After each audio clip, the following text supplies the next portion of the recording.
O desejado de todas as nações. Capítulo 4. Hoje vos nasceu o Salvador. O Rei da Glória muito se humilhou ao revestir-se da humanidade. Rude e ingrato foi o seu ambiente terrestre. Sua glória foi velada para que a majestade de sua aparência exterior não se tornasse objeto de atração. Esquivava-se a toda exibição exterior. Riquezas, honras terrestres e humana grandeza nunca poderão salvar uma alma da morte. Jesus se propôs que nenhuma atração de natureza terrena levasse homens ao seu lado. Unicamente a beleza da verdade celeste devia atrair os que o seguissem.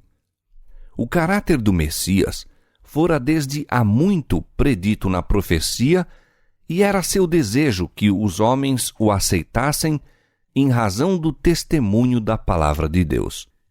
Os anjos maravilharam-se ante o glorioso plano da redenção. Observavam a ver de que maneira o povo de Deus receberia seu Filho revestido da humanidade.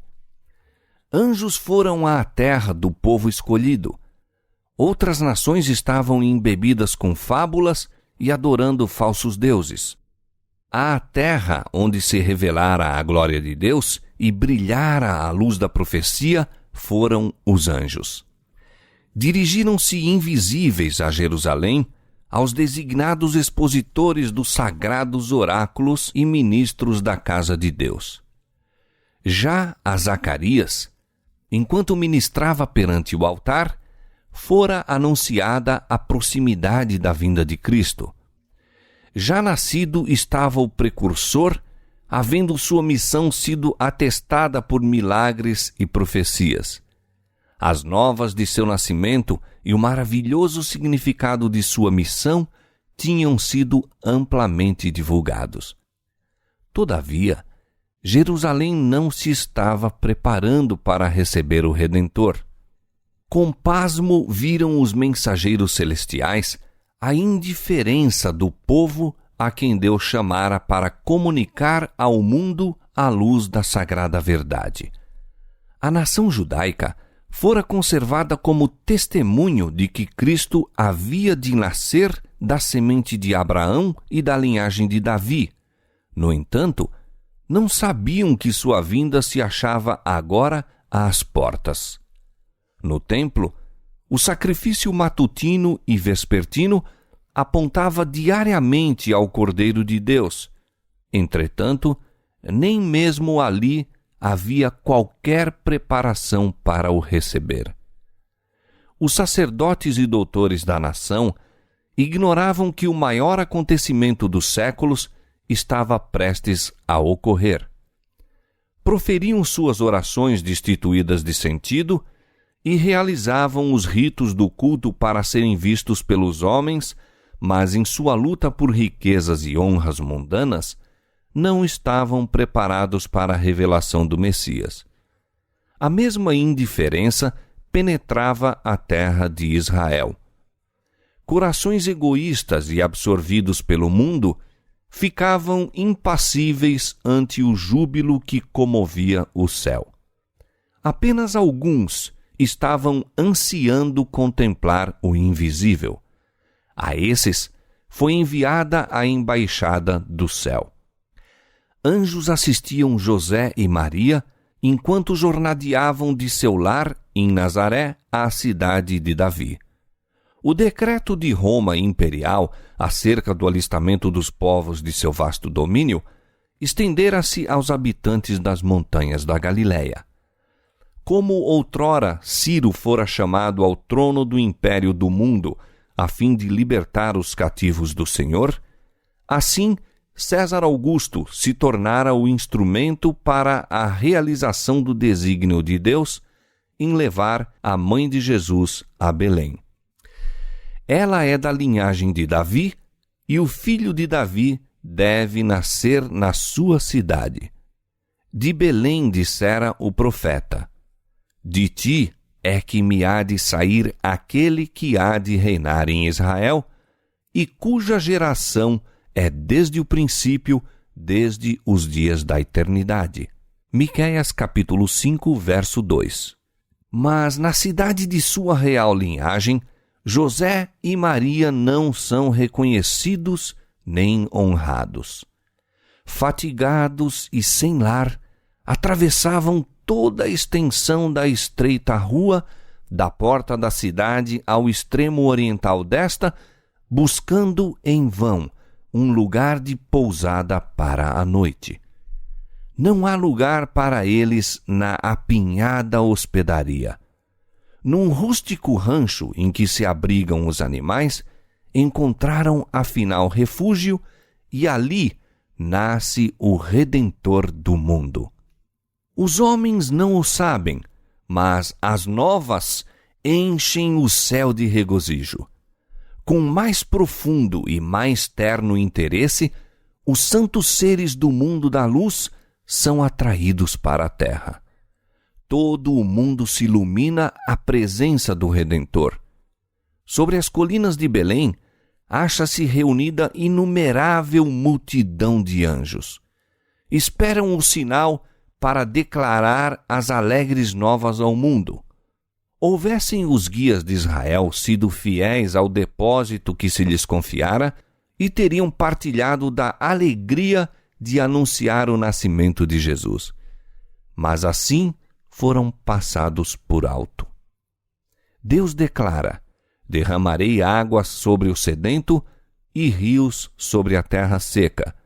Aos justos nasce luz nas trevas. Isaías capítulo 44, verso 3 e Salmo 112, verso 4. Aos que andam em busca de luz e a aceitam com alegria, fugirão os brilhantes raios que descem do trono de Deus.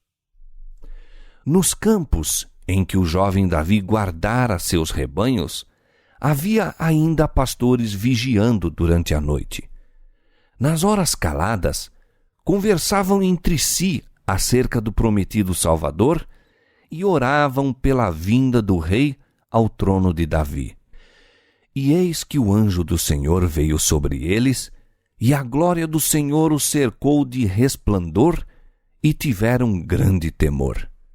E o anjo lhes disse: não temais, porque eis aqui vos trago novas de grande alegria, que será para todo o povo, pois na cidade de Davi vos nasceu hoje o Salvador, que é Cristo, o Senhor.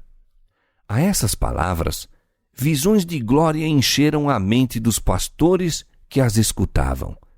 Chegara a Israel o libertador. Poder, exaltação, triunfo acham-se associados à sua vinda. O anjo, porém, deve prepará-los para reconhecerem o Salvador na pobreza e na humilhação. Isto vos será por sinal, diz ele. Achareis o menino envolto em panos e deitado numa manjedoura.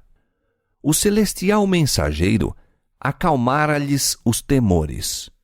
Dissera-lhes como poderiam encontrar Jesus. Com terna consideração para com sua humana fraqueza, dera-lhes tempo para se habituarem à radiação divina. Então, o júbilo e a glória não se puderam por mais tempo ocultar. Toda a planície se iluminou com a resplandecência das hostes de Deus. A terra emudeceu e o céu inclinou-se para escutar o cântico. Glória a Deus nas alturas, paz na terra, boa vontade para com os homens.